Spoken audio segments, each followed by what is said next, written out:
भर्खर भर्खर डा लेख्न थालेकाले अस्ति भाषण गरे महिलामाथि कत्रो अपमान लेखेका छन्। डा केमा लेखेका थाहा छैन। नौटङ्की नै हो यो, नौटङ्की नै हो। राष्ट्रवाद भनेको तमासा गर्ने कुरा हो, राष्ट्रवाद ड्रामा हो।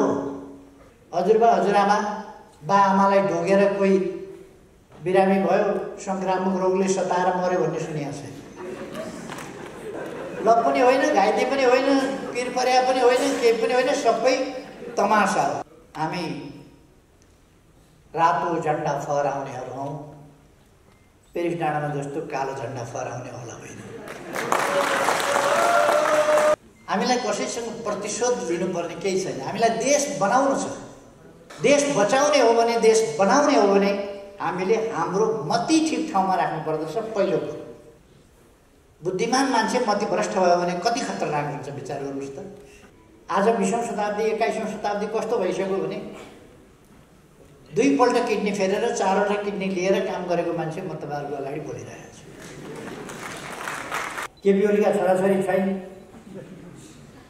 मेरा त छोरीहरू छन्, ज्वाइँहरू छन्, हेर्नै पर्यो, बनाउनै पर्यो। छोरी भएका मान्छेले त मेयर बनाउनै पर्यो, बनाउन भोटले पुगेन भने मतपत्र च्याप्नै पर्यो। गजब हो, बहादुर हो। बाबु त यस्तो होस्, ससुरो त्यस्तो होस्।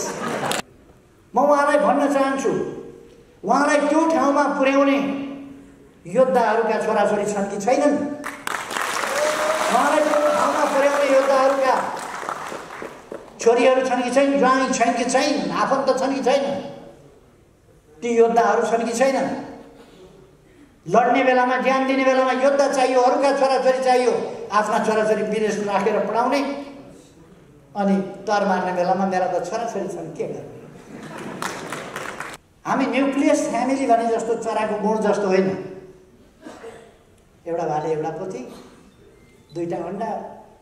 कुनै पनि शर्तमा, कुनै पनि अर्थमा तपाईँहरूमा देशभक्ति किञ्चित कमी आउनु हुँदैन।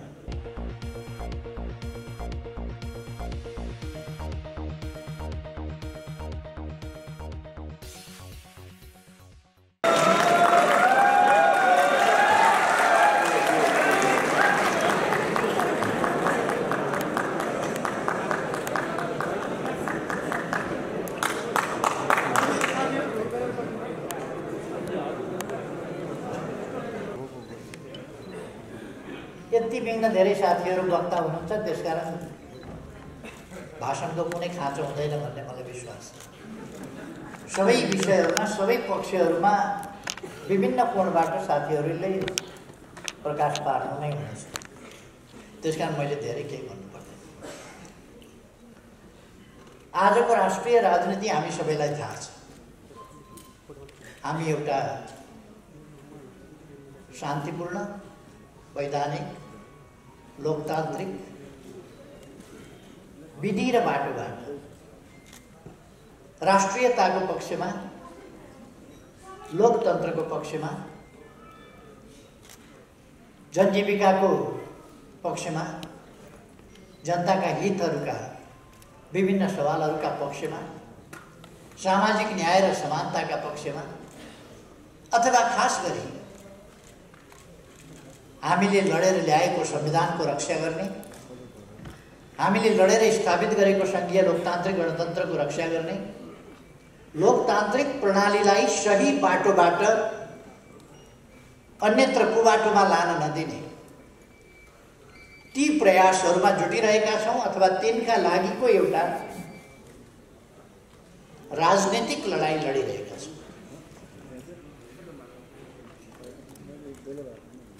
राजनीतिक लडाईँ हामी बहुतै जिम्मेवारीका साथ, उत्तरदायित्वपूर्ण ढङ्गले लडिरहेका छौँ। यसका निम्ति हामी सबभन्दा पहिले विचारमा स्पष्ट हुनुपर्छ। हामीले हाम्रो राष्ट्रिय आकांक्षा, हाम्रो गन्तव्य, हाम्रा सबै प्रयासहरूको गन्तव्य ठीक ढङ्गले ठम्म्याएका छौँ, तोकेका छौँ।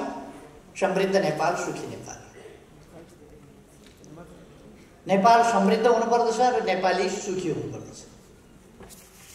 मैले थुप्रै ठाउँमा स्पष्ट पारेको छु, समृद्धिले मात्रै सुख हुँदैन। सुख हुनका लागि जैविक र मानवीय न्यायोचित आवश्यकताहरूको परिपूर्ति हुनुपर्दछ। सामाजिक न्याय र समानता हुनुपर्दछ। निर्भय वातावरण हुनुपर्दछ, भयरहित वातावरण। कसैबाट अपमानित हुन नपर्ने सम्मानयुक्त जीवन बाँच्न पाउने त्यो अधिकार सबैमा हुनुपर्दछ र त्यो अनुभूति सबैमा हुनुपर्दछ। त्यस्तो परिस्थितिमा मात्रै अधिकार सम्पन्न, अवसरसम्म पुग्न पाउने समतामूलक समाज, निर्भय समाज, सम्मानयुक्त समाज, सभ्य समाजमा मात्रै मानिस खुसी हुन सक्दछ।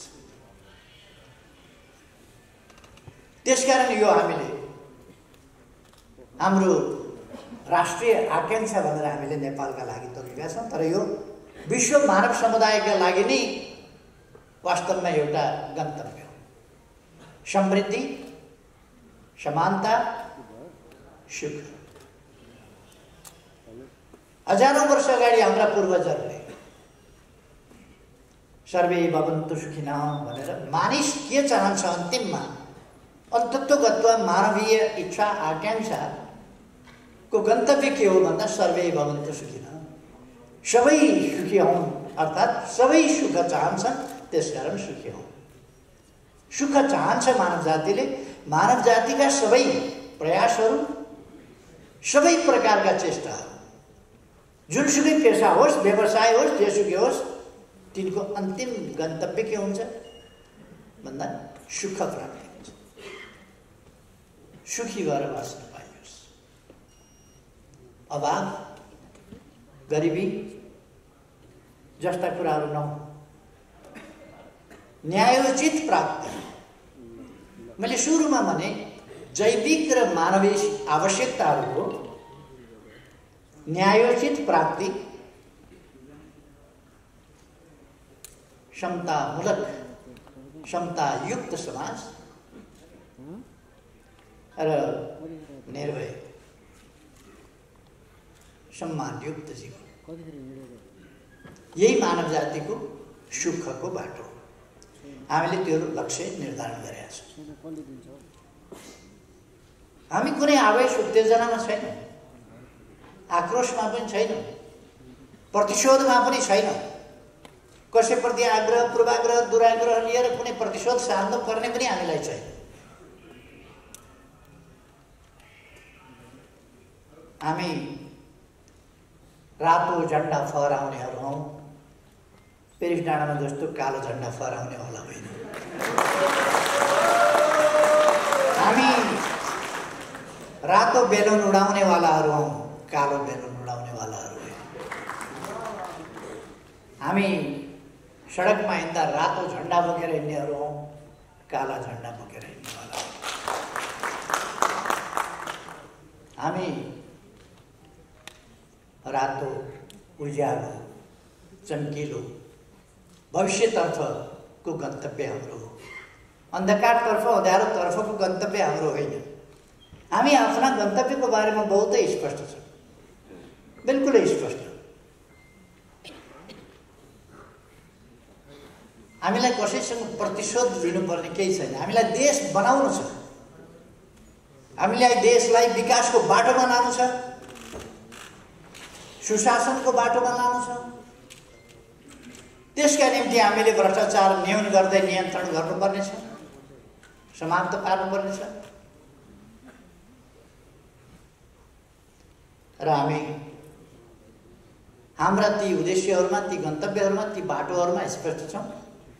र देश बनाउन हामीले यी गन्तव्यहरूतर्फको यात्रा तय गर्नुपर्नेछ। यो हामीलाई फुरू बाटो छोडिदिन्छ त्यस्तो होइन। समाजमा विभिन्न प्रकारका तत्त्वहरू हुन्छन्, शक्तिहरू हुन्छन्, व्यक्तिहरू हुन्छन्। तिनले आफ्ना स्वार्थका लागि अनेक प्रकारका हाउभाउ गर्छ।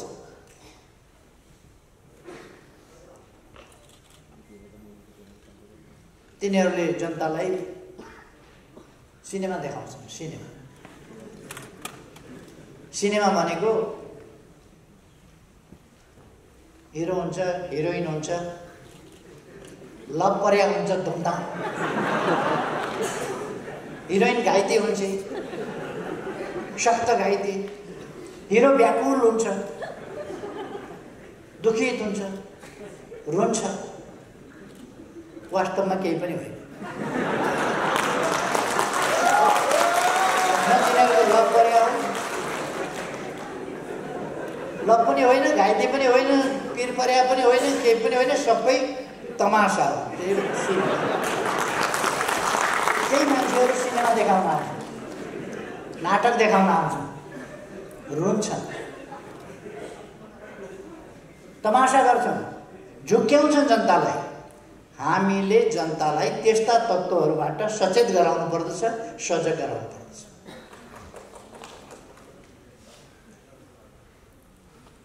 मानिसभित्र, मानिसका आन्तरिक रूपमा 3वटा पक्षहरू हुन्छन्।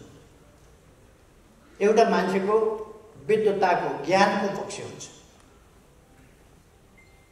अर्को मान्छेको बुद्धिको पक्ष हुन्छ, अर्को मान्छेको मतिको पक्ष हुन्छ। सबभन्दा पहिले हामीले आफ्नो देश बनाउने हो भने, देश बचाउने हो भने, देश बनाउने हो भने हामीले हाम्रो मति ठिक ठाउँमा राख्नु पर्दछ। पहिलो कुरो मति प्रमुख कुरा हो। मति ठिक ठाउँमा भएन भने बुद्धिमान मान्छे मति भ्रष्ट भयो भने कति खतरनाक हुन्छ विचार गर्नुहोस् त। बुद्धिमान चोर भयो भने पुलिसले पनि पक्राउन सक्दैन। बुद्धि लगाउँछ पुलिसले पनि भेट्दैन। अब मूर्ख चोर भयो भने ती दसी छोड्या हुन्छ, के छोड्या हुन्छ, पक्रिहाल्छ।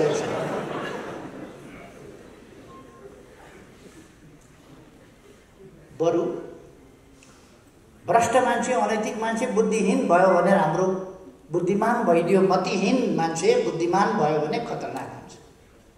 त्यसले बुद्धि खेलाएर बर्बाद गरिदिन्छ। ज्ञान भनेको विषयगत कुरा हो। ज्ञान भनेको भूतदर्शी कुरा हो। ज्ञान भनेको इतिहास, ज्ञान भनेको अरूले प्राप्त गरेका अनुभवहरूको सङ्कलन। ज्ञान भनेको विगत हो। हामीले मतिलाई ठिक ठाउँमा राख्ने, आफ्नो बुद्धिको सही ढङ्गले सही ठाउँमा देश जनताका लागि, मानव जातिका लागि, त्यसको हितको पक्षमा प्रयोग गर्ने र आफूले प्राप्त गरेको ज्ञानलाई आधार बनाएर रचनात्मक ढङ्गले, सृजनात्मक ढङ्गले, इनोभेटिभ ढङ्गले हामी अगाडि बढ्ने। जानेकै ज्ञान मात्रै त इतिहास हो। जानेकै ज्ञान मात्रै भूत हो, भूतपूर्व कुरा हो। त्यसकारण इनोभेटिभ हुनुपर्दछ र मात्रै विकास हुन सक्दछ। हामी रिसर्चहरूका कुरा गर्छौँ, खोज अध्ययन अनुसन्धानका कुरा गर्छौँ। त्यो भनेको ज्ञानभन्दा अगाडिको एक स्टेप अगाडिको कुरा हो, रचनाको कुरा हो, रचनात्मकताको कुरा हो, सृजनाको कुरा हो, सृजनात्मकताको कुरा हो, सृजनशीलताको कुरा हो, नयाँ आविष्कारको कुरा हो। त्यसकारण हामीले त्यतापट्टि जानुपर्छ।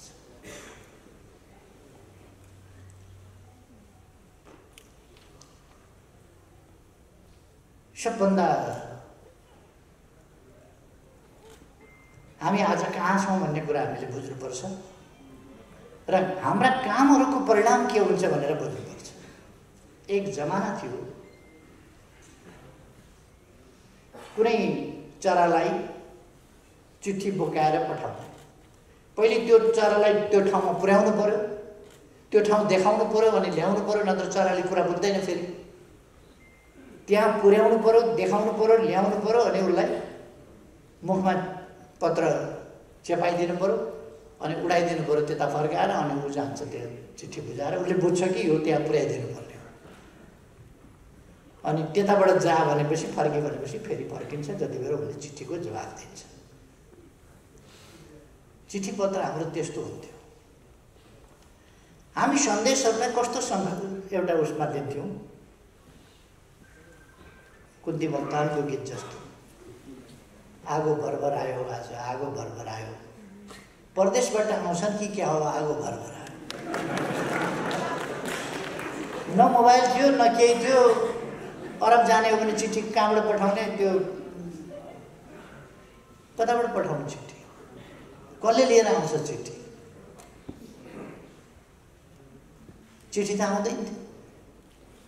त्यस्तो अवस्थामा आगो भरभर आयो भने, आँखो फरफर आयो भने आदि सन्देश मान्ने, आज पाहुना आउँछन् कि क्या हो यस्तो भयो भन्ने चलन थियो। त्यो मैले आफैले पनि भोग्या हो। कुन्ती मोक्तानले गीत मात्रै गाएको होइन कि हामी आफैले पनि भोग्या कुरा हो। यस्तो भयो यस्तो हुन्छ कि क्या हो।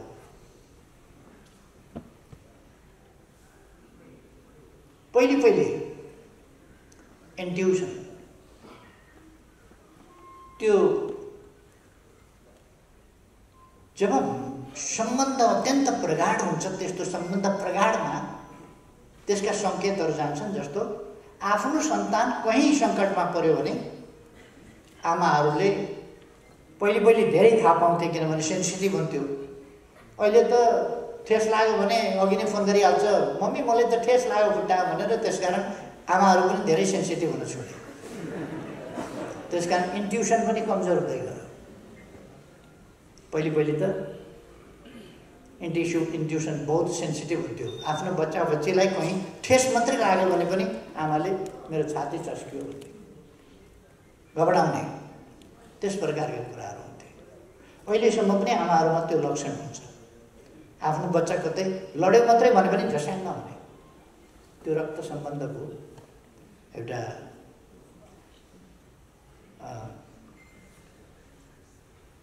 एक खालको टेलिपेथी।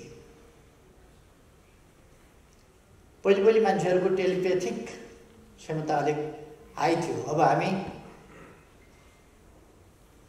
यन्त्रहरूको प्रयोग गर्दै गयौँ र हाम्रो टेलिपेथिक क्षमता लगायतका अनेक इन्ट्युसन वा टेलिपेथिक क्षमता जस्ता कुराहरू न्यून हुँदै गए, कमजोर हुँदै गए।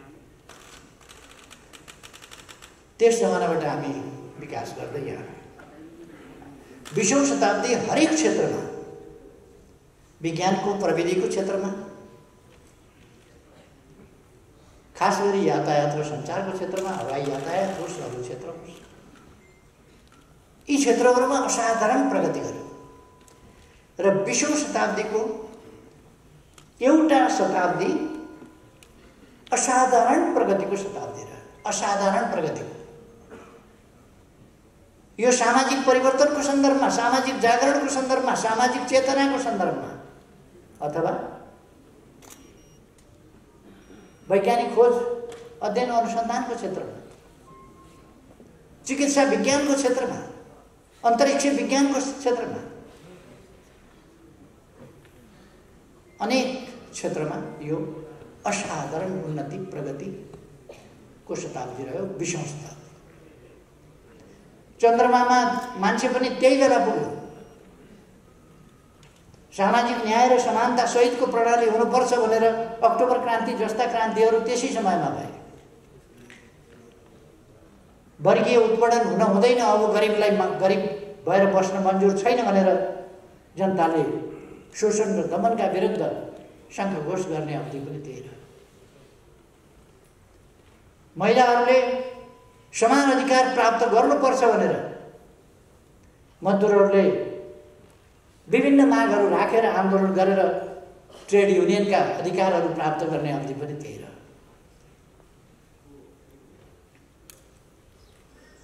1919 मा आइएलओ बन्यो।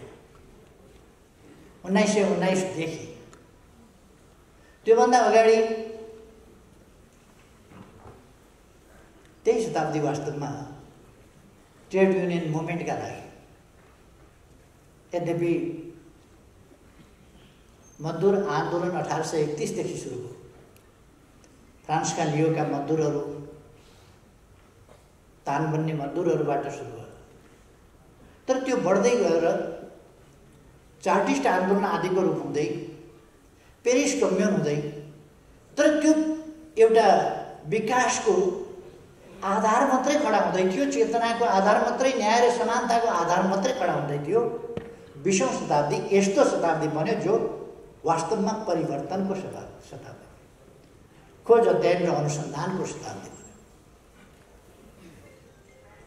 र समाज सबभन्दा तीव्र गतिमा परिवर्तन त्यसै बेला हो। टेलिभिजन 20औं शताब्दीको देन हो, मोबाइल 20औं शताब्दीको देन हो, यस्ता अनेक कम्प्युटर 20औं शताब्दीको देन हो। यी सबै कुरा 20औं शताब्दीका देन हो।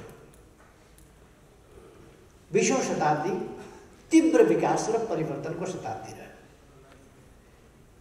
आज हामी 21औं शताब्दीको 2 दशक पार गरिसकेका छौँ। 20औं शताब्दी त्यो तीव्र विकासको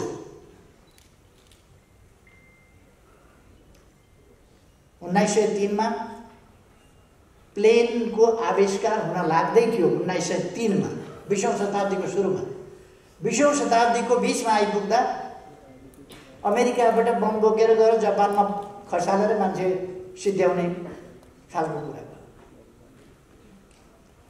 पहिले बारुदसम्मको विकास थियो, परमाणु अस्त्र, एटम बम, एटमिक इनर्जी आदिको शताब्दी भयो 20औं शताब्दीमा पुग्दा। यसै गरेर सञ्चार क्षेत्रका उपलब्धिहरू पनि साह्रै ठुला ठुला उपलब्धिहरू रहे। स्वास्थ्य क्षेत्रको प्रगति पनि मैले भनिरहनु पर्ला जस्तो लाग्दैन। आज 20औं शताब्दी 21औं शताब्दी कस्तो भइसक्यो भने 2 पल्ट किडनी फेरेर 4वटा किडनी लिएर काम गरेको मान्छे म तपाईँहरूको अगाडि बोलिरहेको छु। यो 20औं शताब्दीको उपलब्धि हो, 20औं शताब्दीको योगदान हो। 20औं शताब्दीको सुरुमा मान्छेमा एउटा सुँगुरको किडनी पहिलोपल्ट राखेर कोसिस गरिएको थियो पहिलो दशक, 20औं शताब्दीको पहिलो दशकमा। 20औं शताब्दीको मध्य 1953 तिर आइपुग्दा अनि अलिक किडनी ट्रान्सप्लान्ट सुरु भएको थियो। 71 यता आइपुगेपछि बल्ल सफल ट्रान्सप्लान्टको 1971 बाट बढी सफल ट्रान्सप्लान्टको अवधि सुरु 50 वर्ष भएको छ बल्ल। त्यस यता असाधारण प्रगति भयो। इजरायलमा एकजना मान्छे 5 पल्ट किडनी ट्रान्सप्लान्ट गरेर काम गरिरहेका छन्। आफ्ना पहिलेका 2टा समेत 7वटा किडनी पेटभरि किडनी नै किडनी। यो विज्ञान प्रविधिको विकास। अब म तपाईँहरूलाई भन्न खोजेको के हो भने यो तीव्र विकासको क्रममा हामी छौँ। तीव्र विकासको क्रममा, तीव्र विकासको क्रम कहीँ पनि कुनै पनि तीव्र विकासको क्रमलाई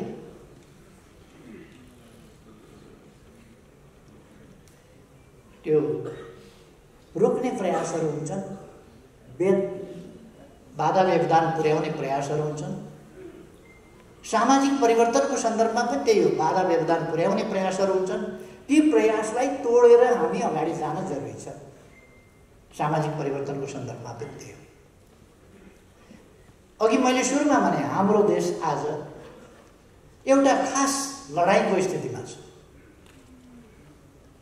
संसदलाई फेरि सांसद किनबेचको, फेरि दलहरूका बीचमा गिभ एन्ड टेकको, लेना देनाको, फेरि समीकरणहरू परिवर्तनको खेलको पहिले जस्तै एउटा सिलसिला फेरि सुरु गर्न पर्छ। मैले प्रयास गरेको थिएँ लेफ्ट पार्टीहरू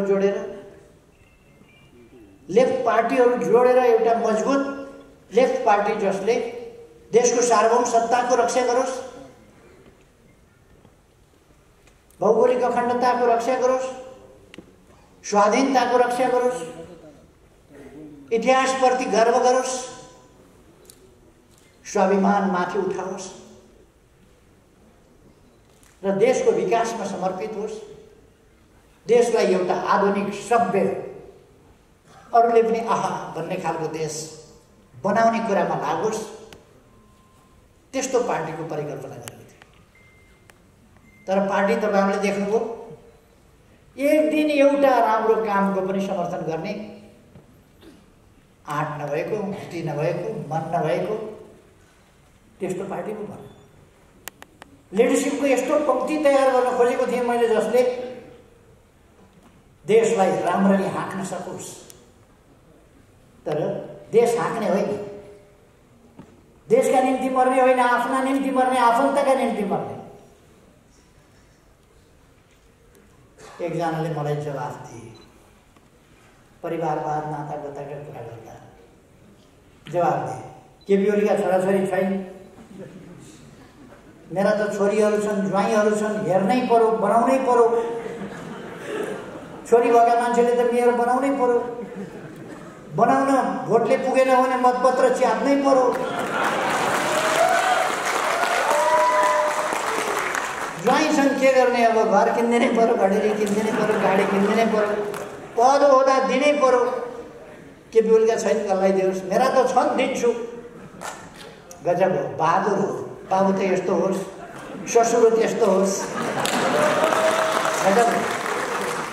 एउटा कुरा म उहाँलाई सम्झाउँछु, मलाई त सन्चै छ, सन्चै छ। यो देशका सबै केटाकेटीलाई म आफ्नै केटाकेटी ठान्छु।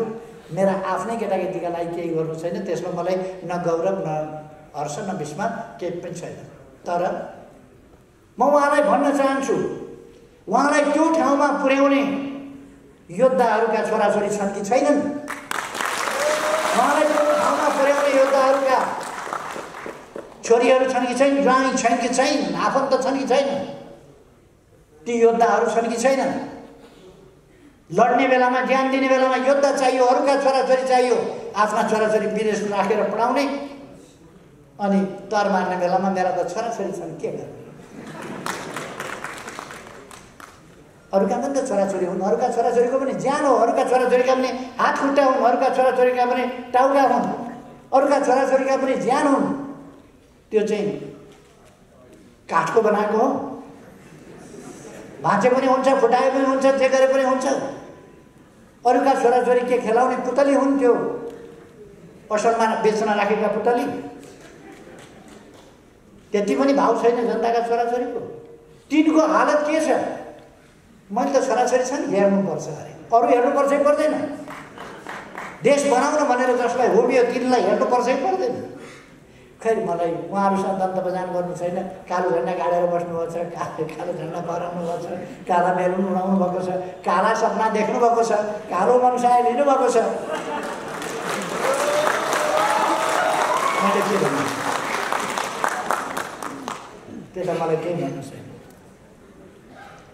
तर हामी, म साथीहरूलाई भन्न चाहन्छु, आज 21औं शताब्दी झन् तीव्र गतिका साथ अगाडि बढेको छ र यो तीव्र गतिका साथ अगाडि बढेको शताब्दीलाई हामीले पूर्ण रूपमा सदुपयोग गर्नुपर्दछ। रक्षा, देशको विकास, देशको स्वाभिमानको रक्षा, देशको आर्थिक उन्नति र देशको सभ्यतामाथि हमला भइरहेको छ। हाम्रो सभ्यतामाथि तपाईँहरू पनि कति होसियारी साथ, कति बेहोसी साथ लेख्न पर्यो भने तपाईँहरूलाई पनि बाआमा, हजुरबा, हजुरआमाहरूलाई तपाईँ भन्नुहुन्छ जस्तो लाग्दैन, तिमी भन्नुहुन्छ सबैलाई। किनभने अङ्ग्रेजले यु भन्ने मात्रै हुन्छ, नातिलाई पनि यु, हजुरबालाई पनि यु। त्यसकारण त्यही सिकेर तपाईँ कसैलाई पनि भन्नुहुन्न, ए बाबु तिम्रो हालखबर के छ? किन? त्यो हामी पछौटे यो तपाईँ तिमीवाला होइन, हामी चाहिँ एडभान्स तत्त्व, हामी चाहिँ युवाला हो, यु तपाईँवाला होइन, यु भने तिमी। गजब छ हाम्रो नक्कलबाजी। बीबीसीले यु भन्दियो, युको अनुवाद गर तिमी चलाइदियो। उसलाई त हाम्रो सभ्यता, शिष्टता, मर्यादा, संस्कृतिमाथि हमला गर्नु छ भनिदियो। अनि हामीले हाम्रो भाषा, हाम्रो संस्कृति, आफूभन्दा ठुलालाई तपाईँ भन्नुपर्छ, त्यो छोडिदिएर यो वाला मुद्दामा गर न साथ।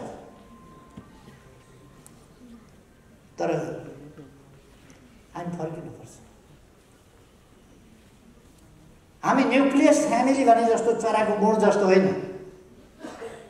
एउटा भाले एउटा पोथी, दुईटा अन्डा, अलिकति सानो चाहिन्छ, चल्ला चुचु गर्छ, मुखा खुवाइदियो, अलिक भडभर लागेपछि भुर्र उठ्छ, न बाउ चिन्छ, न आमा चिन्छ, न छोरा चिन्छ, न छोरी चिन्छ। हामी त्यस्तो होइन। हामी एउटा पुरानो इतिहास भएको, सभ्यता भएको, हामी आत्मकेन्द्रित आफू मात्रैवाला होइन। हामी हाम्रो परिवार, हाम्रा बा, हाम्री आमा, हाम्रा हजुरबा, हाम्री हजुरआमा, जुन हजुरआमाले हाम्रा बा आमालाई पनि जन्म दिएर हुर्काएर अनि हामी आमा पायौँ। त्यसकारण हामी हाम्रा हजुरबा, हजुरआमा, जिजुबा, जिजुआमाहरूलाई सम्मान गर्छौँ, आदर गर्छौँ। खुट्टामा शिर राखेर ढोग्ने हाम्रो चलन छ, आदर सम्मानका साथ। हजुरबा, हजुरआमा, बा आमालाई ढोगेर कोही बिरामी भयो, संक्रामक रोगले सताएर मर्यो भन्ने सुनिएको छैन। शिष्टताले केही बिगार्दैन। Hi daddy, how are you? Hello daddy, mum, hello. आज हामी बोल्ने तरिका त्यो छ। हाई मम, हाम्रो तरिका त्यो छ। हामी हाम्रो आदरका साथ अभिभावकहरूसँग व्यवहार गर्छौँ। हाम्रो चलन त्यो छ।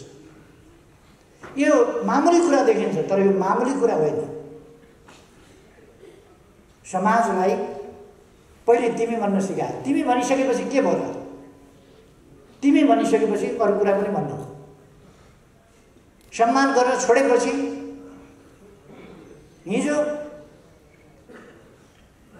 गणतन्त्र हुँदा, के अरे राजतन्त्र हुँदा, दरबार हुँदा, त्यहाँ राजा हुँदा, राजाका श्रीमती हुँदा, राजाका छोराछोरी हुँदा, त्यसबेला हामी कसरी बोल्थ्यौँ?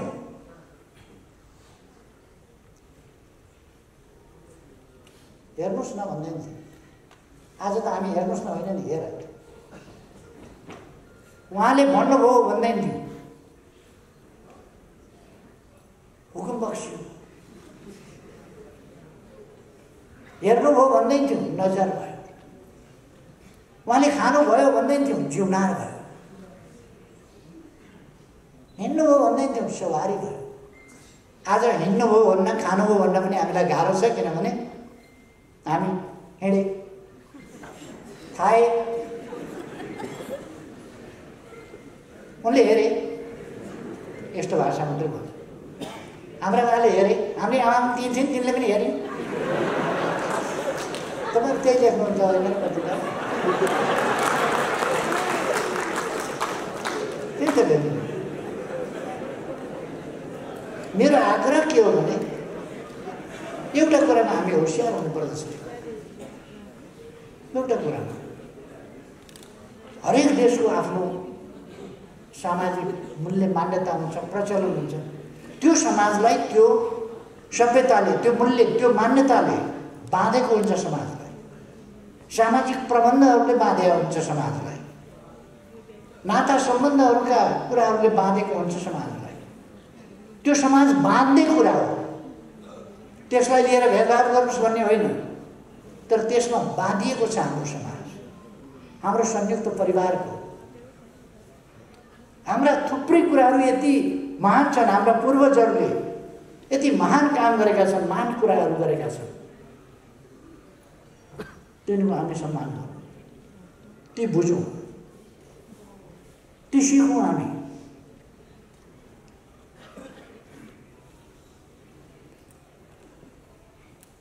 अब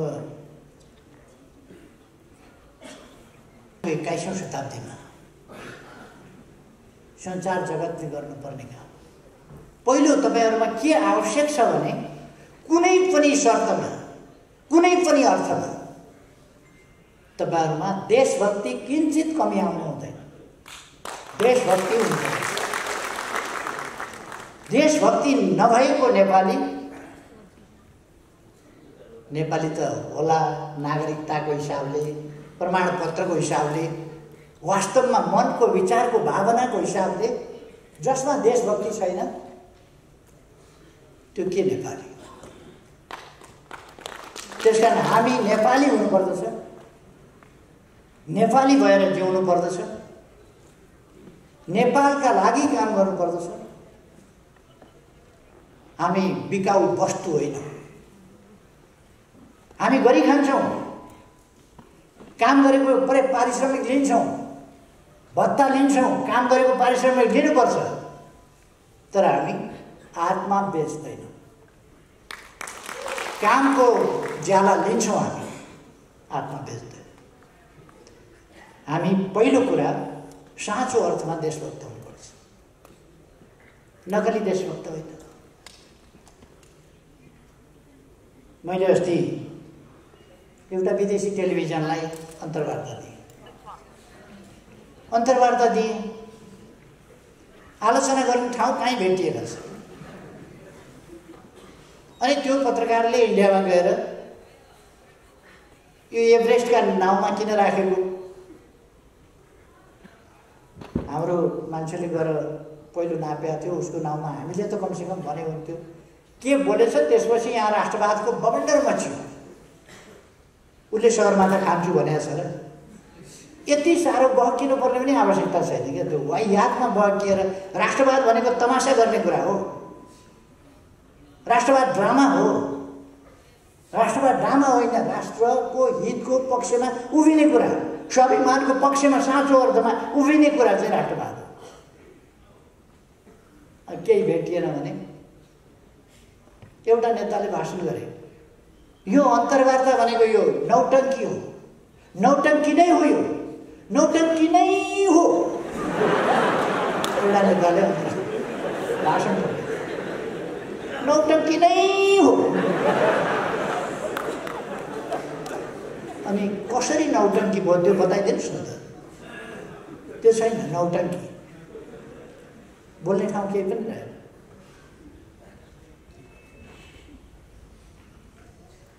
उहाँहरूले पनि कहिले कहिले विदेशीहरूलाई इन्टरभ्यू दिनुभएको छ। के बोल्नु भएको छ इन्टरभ्यूमा? देशको इज्जत राख्नुभएको छ। नकली कुरा गर्नु देशभक्ति होइन। साँचो अर्थमा हामीले हाम्रो देशलाई माया गर्नुपर्छ, यस देशका हितको पक्षमा उभिनुपर्छ। अर्को कुरा, मानव जाति सदैव अधिकारको पक्षमा हुन्छ। आफ्नो अधिकार, त्यो अधिकार प्राप्त गर्ने, प्रयोग गर्ने, अवसरसम्म पुग्ने अवसरको पक्षमा हुन्छ। तपाईहरुले ती कुरामा सचेत हुनुपर्दछ र मानव जातिको अधिकारको निम्ति, अवसरका निम्ति तपाईहरुले लेख्नु, बोल्नु, पढ्नु गर्नुपर्छ। अधिकार र अवसरको पक्षमा मान्छेले असमानता चाहँदैन, समानता चाहन्छ। त्यसकारण तपाईहरुले मानव जातिका बीचमा असमानता होइन समानताको पक्षमा वकालत गर्नुपर्छ। एउटा भर्खर डा लेख्न थालेकाले अस्ति भाषण गरे। केपी ओलीले महिलाको किडनी राखेको त्यसकारण दिमाग खुस्कियो। महिलामाथि कत्रो अपमान लेखेका छन्। डा केमा लेखेका पनि थाहा छैन, के विषयको डा हो थाहा छैन। डा लेखेको छ तर केपी ओलीको दिमागले काम गर्दैन अरे अहिले, किनभने किडनी चाहिँ महिलाको राखेको छ भनेपछि महिलाको किडनीले काम गर्दो रहेछ भनेपछि महिलाहरूको त दिमागले झन्, मैले एउटा किडनी लिएर राख्दा त काम गरेन भने दुईटै किडनी भएका महिलाहरूको त झन् काम गर्ने पनि गरेन। यो खालको बुद्धि चाहिँ कहाँ छ भन्दाखेरि डा लेखेर के गर्ने? कुण्डा हो, कुण्डा के को डा हो, के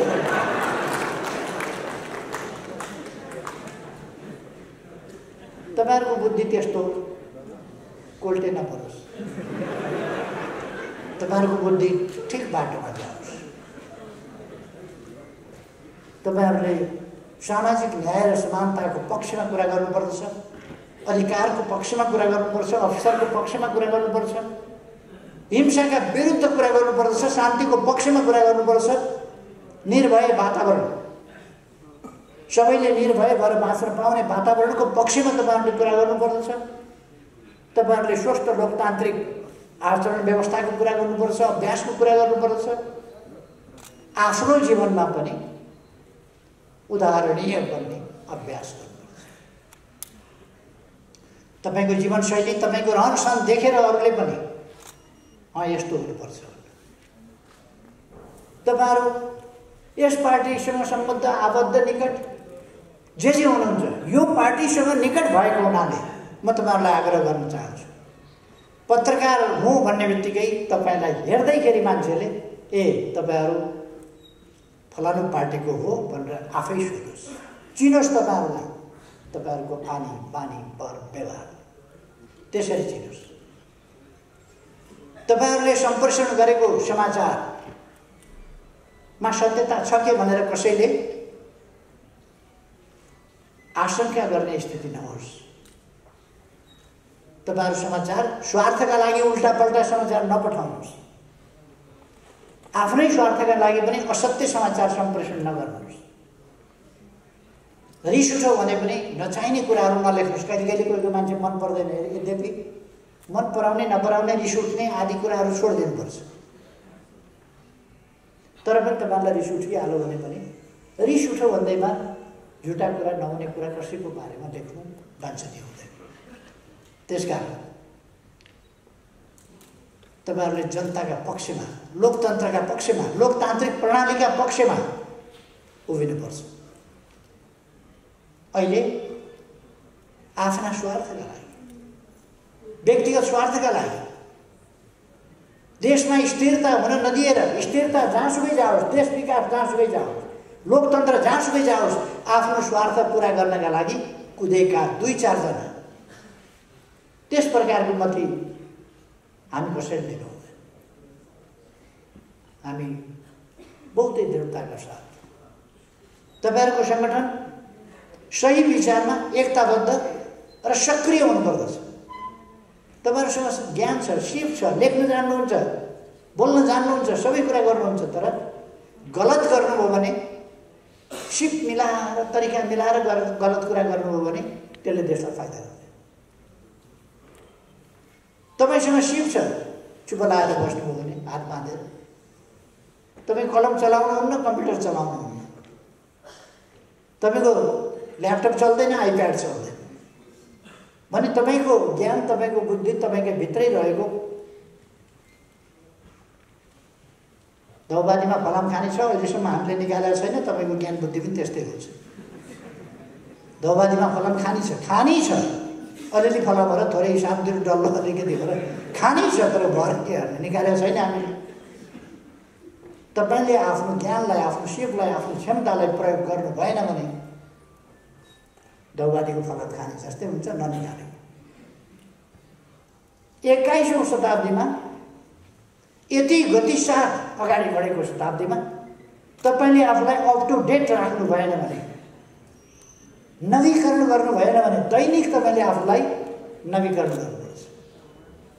अत्यन्त तीव्रताका साथ दुनिया चलेको छ र तपाईसँग त्यो नवीकरण गर्ने विज्ञान, प्रविधि, सञ्चार माध्यमको विकासले आफूलाई तीव्रताका साथ तुरुन्तै अध्यावधिक लगातार गर्ने त्यो अवसर तपाईलाई उपलब्ध गराएको छ।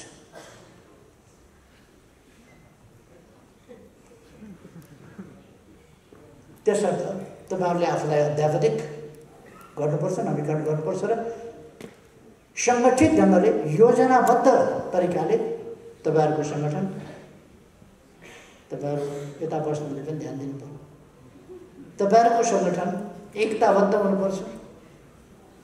तपाईहरुको संगठन योजनाबद्ध ढङ्गले काम गर्नुपर्दछ र तपाईहरुको संगठन अत्यन्तै गतिशील हुनुपर्दछ। सबभन्दा पहिले त तपाईको संगठनले सही दिशा बोध गरेको हुनुपर्दछ, सही बाटो समातेको हुनुपर्छ, सही विचार बोकेको हुनुपर्छ, सत्यको मार्ग समातेको हुनुपर्छ। पीठ पत्रकारिताबाट सावधान। अहिले देशको ठुलो समस्या एउटा पीठ पत्रकारिता छ। पीठ पत्रकारिता, सत्य सुन्दिन। यो महात्मा गान्धीका 3 मादर जस्तै छन् केही पत्रिका, सञ्चार माध्यम। राम्रो कुरा देख्न पर्छ भने बरु आँखा छोप्छु, राम्रो कुरा सुन्न पर्छ भने बरु कान थुन्छु, राम्रो कुरा बोल्न पर्छ भने बरु मुख थुन्छु। तर सुन्दिन, हेर्दिन, बोल्दिन भन्ने केही छन्। अनि तिनले झुटो छाप्छ, गलत छाप्छ, जनतालाई दिग्भ्रमित पार्न। यो काम राष्ट्रको हितको पक्षमा छँदै छैन, कुनै हालतमा छैन र हुनै सक्दैन यस्तो काम।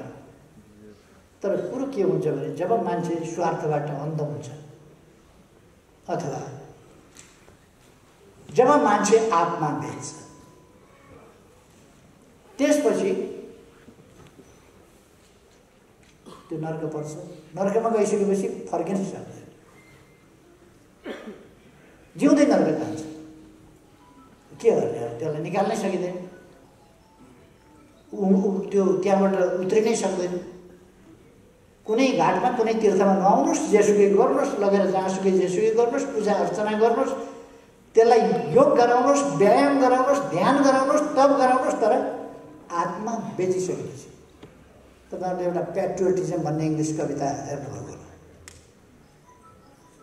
त्यस्ता मान्छेको मृत्यु 2 पल्ट हुन्छ। एउटा मर्दाखेरि त भइ नै हाल्छ, मर्नभन्दा अगाडि बाँचेकै बेला हुन्छ मान्छे नर्क जान्छ भने। नर्क गइसकेपछि त्यसपछि फर्काउनै सकिँदैन। ऊ त्यही संसारमा रमाउँछ, त्यहीलाई उसले बहादुरी ठान्छ। फलानालाई मैले आज ठोकिदिएँ, फलानालाई बिगार्दिएँ, दिएँ मैले आज दनक, कसैसँग दण्ड पर्छ। तर फेरि पनि म भन्छु सत्यमेव जयते। त्यस्ता खालका पीठ पत्रकारिताहरू आफै पर लाग्छन्। किनभने पीठ पत्रकारिता नगर्ने, पीठ पत्रकारितासँग जुझ्ने, साँचो पत्रकारिता गर्ने, पत्रकारिताको धर्म बचाउने, पत्रकारिताको धर्म फलाउने तपाईँहरू जस्तो समूह पनि छ। यो समूह विशाल छ, विशाल छ यो समूह, जो देशको पक्षमा, जनताको पक्षमा लड्छ, लोकतन्त्रको पक्षमा लड्छ, सत्यको पक्षमा लड्छ। तपाईँहरूको कलम त्यसै गरी चलोस्। मैले अघि बिदा लिनुपर्छ, मेरो अर्को फर्मल कार्यक्रम छ, म दौडेर जानुपर्छ। त्यसकारण मैले बिचैमा बोल्न खोजेँ। छोटो बोल्न सिकाउँला आज मन्त्रीजीहरूलाई भनेको, त्यो पनि। साथीहरूलाई धेरै धेरै धन्यवाद। तपाईँहरूको कार्यक्रम सफल रहोस्। तपाईँहरूमा धेरै धेरै शुभकामना।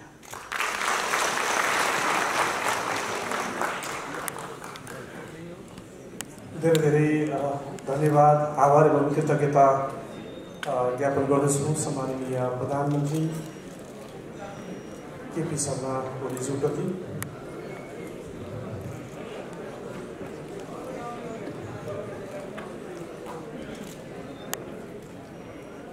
उहाँ हाम्रो माझबाट बिदा हुँदै हुनुहुन्छ।